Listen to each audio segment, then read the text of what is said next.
Hello students, how are you? Welcome to SBS English classes. We are here to start video number 3 from the lesson A Truly Beautiful Mind. वास्तविक सुंदर मन। इस lesson में Albert Einstein की कहानी चल रही है, तो आइए शुरू करते हैं। Video number 3। He also felt a special interest in a fellow student, Mileva Merrick, whom he found to be a clever creature. He also felt, उन्होंने महसूस किया, a special interest, एक विशेष रुचि, in a fellow student, अपने सहपाठी में, Mileva Maric एक लड़की।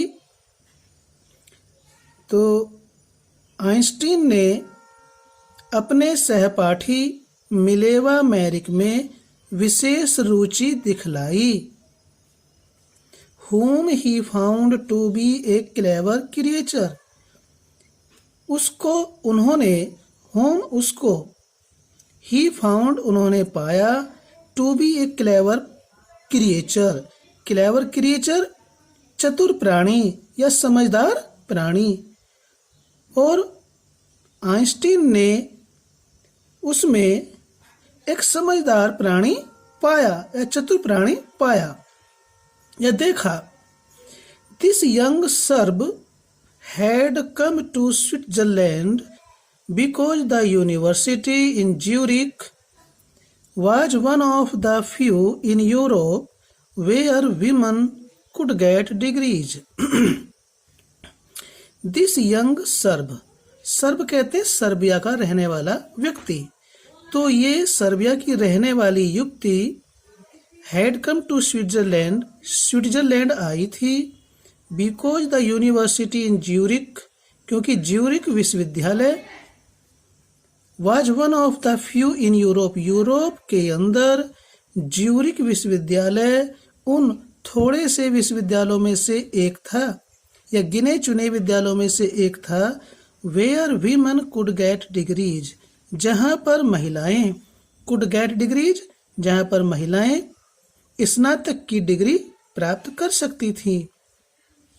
Einstein saw her in a alley against the Philistines, those people in his family and at the university with whom he was constantly at odds. आगे author कहता है, Einstein saw in her an alley, Einstein ने उसके अंदर, Mileva Maric के अंदर, Eli means companion और friend, एक ऐसा साथी देखा, सामिस देखा, उसके अंदर एक ऐसा साथी देखा जो अगेंस्ट द फिलिस्टाइंस, जो फिलिस्टाइंस के विरुद्ध था। तो फिलिस्टाइंस मीन्स क्या होता है? संस्कृतिहीन। संस्कृतिहीन किसे कहा जाता है? जिन लोगों को कला, साहित्य और संगीत में रुचि नहीं होती है, इसके विरुद्ध होते हैं कला, संगीत और साहित्य के, तो उन्हें संस्कृतिहीन लोग कहा जाता है। तो मिलेवा मैरिक इन संस्कृतिहीन लोगों के विरुद्ध थी।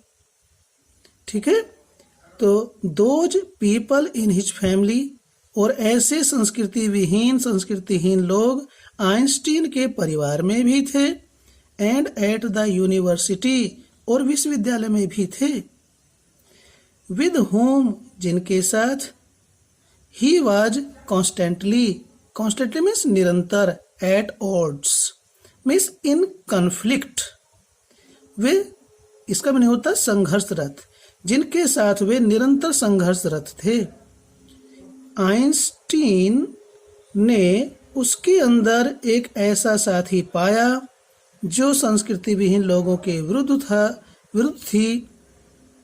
दोज पीपल इन फैमिली, और संस्कृति विहीन लोग आइंस्टीन के परिवार में भी थे और विश्वविद्यालय में भी थे, जिनके प्रति या जिनसे वह निरंतर संघर्षरत थे। फिर क्या होता है? The couple fail in love. चूंकि आइंस्टीन मिलेवा मैरिक में विशेष रुचि दिखाते थे तो क्या होता है? द कपल कहते हैं जोड़े को, दोनों फेल इन लव प्यार में पड़ गए या दोनों एक दूसरे से प्यार करने लगे। Letters survive in which they put their affection into words, mixing science with tenderness.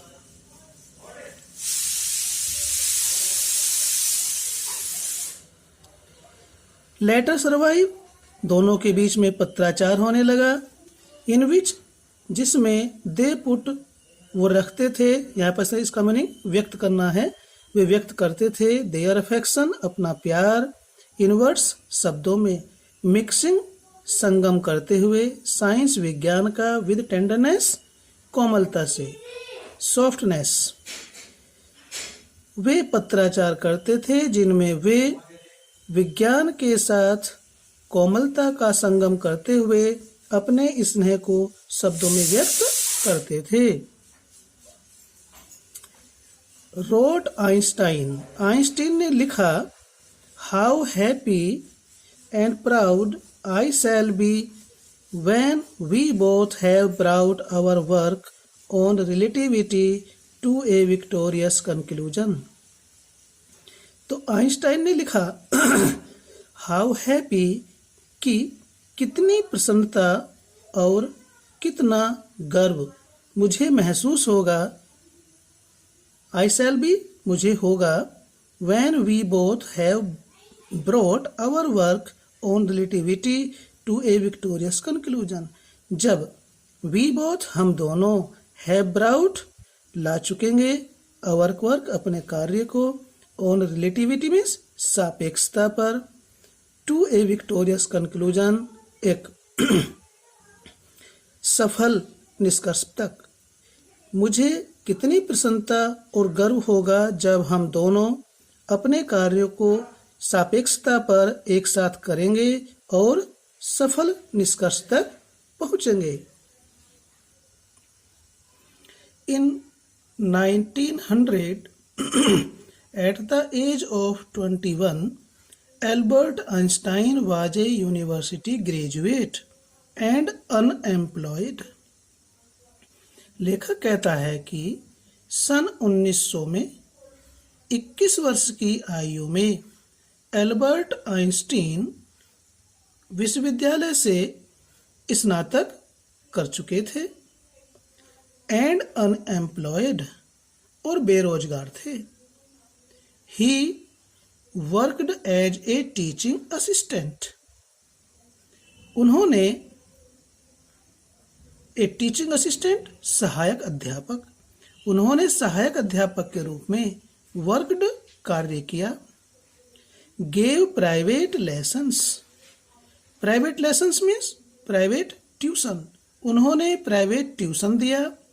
And finally secured a job in 1902 as a technical expert in the patent office in Bern, और सन 1902 में, अंत में सन 1902 में उन्होंने बर्न में patent कार्यालय में तकनीकी विशेषज्ञ के रूप में कार्य किया या कार्य मिल गया। अंत में 1902 ईस्वी में बर्न में पेटेंट ऑफिस में तकनीकी विशेषज्ञ के रूप में उन्हें नौकरी मिल गई। While he was supposed to be assessing other people's inventions, Einstein was actually developing his own ideas in secret। While जबकि he was supposed, उनके बारे में माना जाता था, समझा जाता था, to be assessing, कि वह मूल्यांकन करेंगे, अदर पीपल्स, दूसरे लोगों के, इन्वेंशंस, आविष्कारों का। जबकि ये माना जाता था कि सपोज्ड मीन्स माना जाता था कि वह असेसिंग मीन्स मूल्यांकन करेंगे, इवैल्यूएटिंग मूल्यांकन करेंगे अदर पीपल्स दूसरे लोगों के इन्वेंशंस आविष्कारों का। Einstein was actually developing his own ideas in secret. वास्तव में, एक्चुअली मीन्स वास्तव में, आइंस्टीन वाज डेवलपिंग विकसित कर रहे थे हिज ओन आइडियाज अपने विचारों को इन सीक्रेट गुप्त रूप से। वास्तव में आइंस्टीन गुप्त रूप से अपने विचारों को विकसित कर रहे थे। He is said to have jokingly called his desk drawer at work the Bureau of Theoretical Physics. He is said, उनके बारे में कहा जाता है कि to have jokingly called, कि मजाक के रूप में वे अपने काम करने की मेज को, हिज डेस्क ड्रॉर, अपने काम करने की, एट वर्क काम करने की मेज को वे ब्यूरो ऑफ थ्योरेटिकल फिजिक्स, सैद्धांतिक भौतिक का ब्यूरो या दराज कहते थे। यानी कि ये कहा जाता है कि वह जोकिंगली मीन्स मजाक के रूप में अपने काम करने की मेज को वह सैद्धांतिक भौतिक की ब्यूरो या दराज कहते थे या की संज्ञा देते थे। One of the famous papers of 1905 was Einstein's special theory of relativity, according to which time and distance are not absolute. तो लेखक कहता है कि सन 1905 के one of the famous papers, सर्वाधिक विख्यात पेपर्स में से, अखबारों में से या लेखों में से एक लेख आइंस्टीन की सापेक्षता के विशेष सिद्धांत पर था। 1905 के प्रसिद्ध अखबारों में से एक अखबार, प्रसिद्ध लेखों में से एक लेख आइंस्टीन की सापेक्षता के विशेष सिद्धांत पर था। अकॉर्डिंग टू विच, जिसके अनुसार, अकॉर्डिंग टू के अनुसार, विच में जिसके अनुसार टाइम एंड डिस्टेंस, समय और दूरी, आर नॉट एब्सोल्यूट, निरपेक्ष नहीं है। उन्होंने कहा कि समय और दूरी निरपेक्ष नहीं है। एब्सोल्यूट मीन्स निरपेक्ष, यहाँ इसका मीनिंग निरपेक्ष है। Indeed, two perfectly accurate clocks will not continue to show the same time if they come together again after a journey, if one of them has been moving very fast relative to the other. आगे लेखक कहता है, Indeed वास्तव में, to perfectly accurate clocks, दो, perfectly means पूर्ण रूप से, एक्यूरेट मीन्स सही, क्लॉक्स मीन्स घड़ियां, विल नॉट कंटिन्यू जारी नहीं रखेंगी, टू शो दिखाना, द सेम टाइम एक जैसा समय।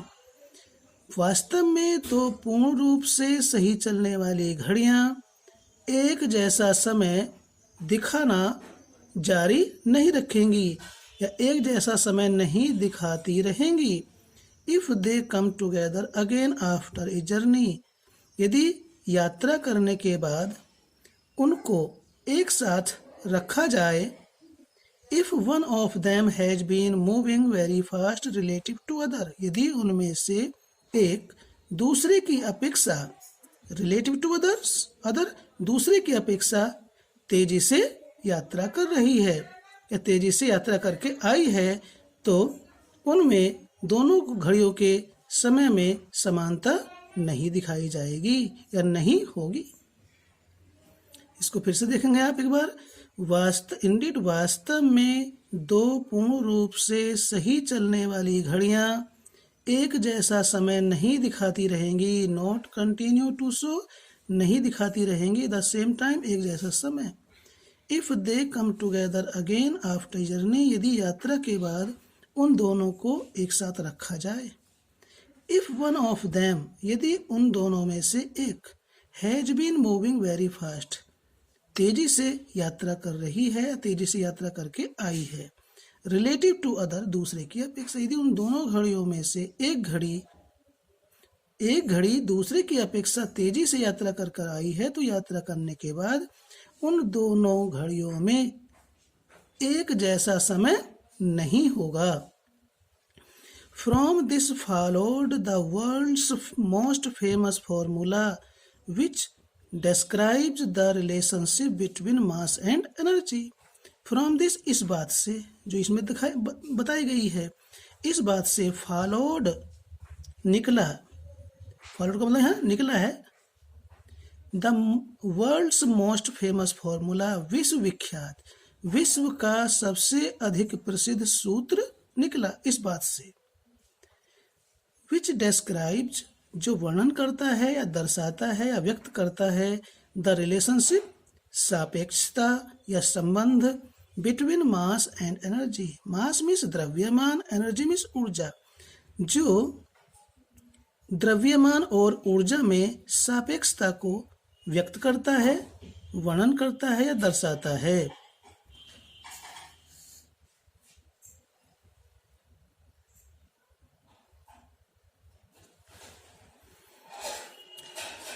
E is equal to mc square। In this mathematical equation, इस गणितीय समीकरण में E stands for energy, E का अभिप्राय ऊर्जा से है, M फॉर मास, और M का अभिप्राय द्रव्यमान से है, and C for the speed of the light in A vacuum, और C का अभिप्राय वैक्यूम मीन्स निर्वात, स्पीड ऑफ लाइट प्रकाश की गति। निर्वात में C का अभिप्राय निर्वात में प्रकाश की गति। तो स्टूडेंट्स, निर्वात में प्रकाश की गति 3 लाख किलोमीटर प्रति सेकंड होती है, ठीक है। व्हेन यू सिट, आइंस्टीन क्या कहते हैं, when you sit with a nice girl for 2 hours it seems like 2 minutes। जब आप, यू सिट, तुम बैठते हो, विद ए नाइस गर्ल, किसी अच्छी लड़की के साथ, फॉर 2 hours 2 घंटे, जब तुम किसी अच्छी लड़की के साथ 2 घंटे बैठते हो, उससे बातचीत करते हो, तो इट सीम्स लाइक 2 minutes, तो उसके साथ बैठना 2 मिनट के समान लगता है, ऐसा लगता है कि आपने उसके साथ 2 मिनट बैठक की या बातचीत की। When you sit on a hot stove for 2 minutes, और जब आप किसी गर्म स्टोव पर, चूल्हे पर या चूल्हे के पास में 2 मिनट बैठते हो, इट सीम्स लाइक 2 hours, तो ऐसा लगता है कि आप उस गर्म चूल्हे के पास 2 घंटे बैठे। दैट इज रिलेटिविटी, यही सापेक्षता है। ये अल्बर्ट आइंस्टाइन ने इस उदाहरण के माध्यम से समझाया। जब तुम किसी अच्छी लड़की के पास 2 घंटे बैठते हो, तो लगता है कि आप उसके पास 2 घंटे बैठे, 2 मिनट बैठे, उसके पास बैठना 2 मिनट के बराबर लगता है। जब आप गर्म चूल्हे के पास 2 मिनट के लिए बैठते हो, तो वह 2 घंटे के समान लगता है। यही सापेक्षता है। इस बात को एल्बर्ट आइंस्टीन कहते हैं। तो ये वीडियो नंबर 3 आपकी पूरी होती है। फिर मिलते हैं आपसे वीडियो नंबर 4 में। और जाने से पहले आपसे यही अनुरोध है कि आप चैनल को सब्सक्राइब कीजिए, लाइक कीजिए, कमेंट कीजिए। आपका लाइक और कमेंट हमारे लिए बहुत महत्वपूर्ण है, क्योंकि ये हमें और अधिक अच्छा कार्य करने की ऊर्जा प्रदान करता है। धन्यवाद।